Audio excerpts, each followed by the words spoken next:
Hi, it's Sarah again, and today's Tool Time Thursday is going to be a little different because I'm going to kind of show you a combination of tools. So I'm going to call this my must-have card making tools. The first tool that you need is a bone folder. Well, that's actually the third tool you need, but if you're going in order. I'm just going to show you how I start to make a card, how I make a card base. The first tool I'm going to use is my paper cutter, the tabletop paper cutter. I know you won't be able to see it all. I already have a video on this because it is my favorite tool I have ever owned. So if you haven't seen that yet, I will link to it above. Anyway, I'm going to show you, here's a full 8.5 by 11 piece of cardstock, and I'm going to show you the two ways of making just a regular card base. So I'm going to put it in, and I'll slide it down here. Hopefully you can see. I'm putting my cardstock at 5.5, and I've put it in the horizontal way.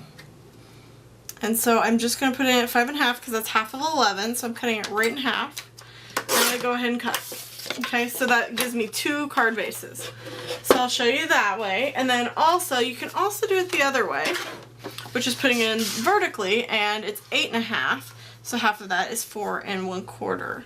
So I'm going to go ahead and do 4 1/4, and I'm going to move it down so you can see there's a little line right there that shows you, see there's 4, 4 1/4, 4 1/2, and so on. So I'm lining it up at the top, and I also line it up with that line right there because that kind of helps you make sure you're really dead on. And then I go ahead and cut. Okay? And that'll give you two card bases in the other direction. And then I'll show you how to score them. And I use the Simply Scored scoring tool for this. There's so many more things the Simply Scored scoring tool can do, but on a daily basis, this is what I use it for the most. So I'll slide it back down here. And then at the top, hopefully you can see that, at the top are the measurements. So I'll take my first card base here, and this is how I cut probably, I'd say at least 70% of my cards I cut this way. It's a little stronger, I feel, so it's just a personal preference. I think it's because there's more of a fold than the other one has such a skinny fold. Anyway, so this length now is 8.5 because we didn't cut it that way. We cut it, you know, we split the 11. So half of 8.5 is 4 1/4. So I'm going to score there. And with the Simply Scored, I use the smaller end when I'm scoring cardstock. So you can go ahead and score that, and it's ready to go. I'll show you with the other piece. So this one's when I cut it 4 1/2. So it's still 11 inches long. Half of 11 is 5 1/2. So I scored it there. Okay, and you don't really need to score it twice. I just am being extra picky today. Here's another tip for you. If you are mass producing cards, say you're making Christmas cards, put your whole sheet on here. Let me grab another sheet of cardstock. Hang on. Cardstock all over the place here. Okay, there we go. Oh, summer starfruit.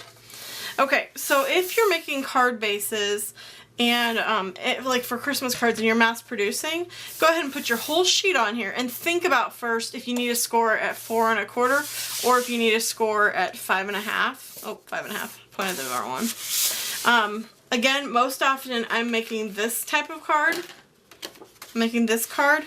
So I'm going to go ahead and score at 4 1/4. And I'll show you. I score at 4 1/4 all the way down through the whole sheet. So this is also a time-saving idea if you're mass producing. I recommend when you make cards, make two. You know, then, I mean, at least you have one to give away and you have one to keep for yourself. See, so I scored it all the way down the middle there. And then what you can do is cut it. So instead of having to score twice, you know, you cut once and score twice. Here, you score once and cut once. So it's a little bit, it's just a time-saving idea. And then I'm going to put it in, 5 1/2. And I'm going to cut it. Okay? And then you have two card bases. So again, this is a great idea like for Christmas cards when you're mass producing, or anytime you want to make two cards and you're cutting into a new sheet instead of using like a scrap. Alright, so that's a couple of ways I use my tabletop paper cutter and my Simply Scored scoring tool. Now, the bone folder. This is going to seem so silly because I know you're thinking, oh, I can just use my hand. I'm telling you, the bone folder makes a difference. And my customers are always like, which side goes in and which side goes out? The valley side, okay, so the one that like dips down, that would be the top when you scored it, you know, because you're pushing down. That part goes on the outside, okay, and then you want the other to be on the inside. So I go ahead and kind of line it up, and then I run my bone folder down the length of it, okay.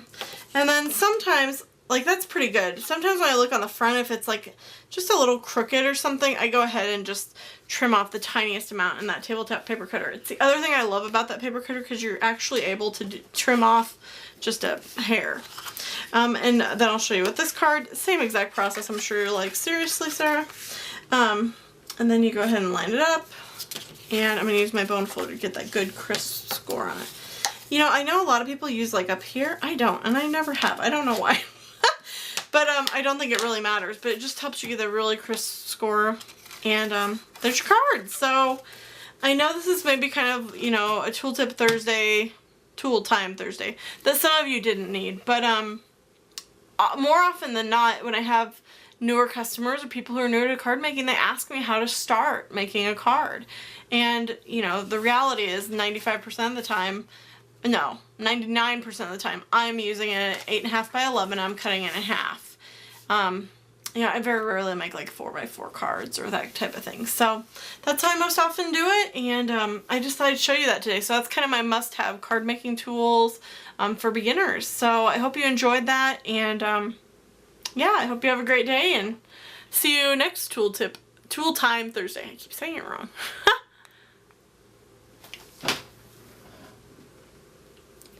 Still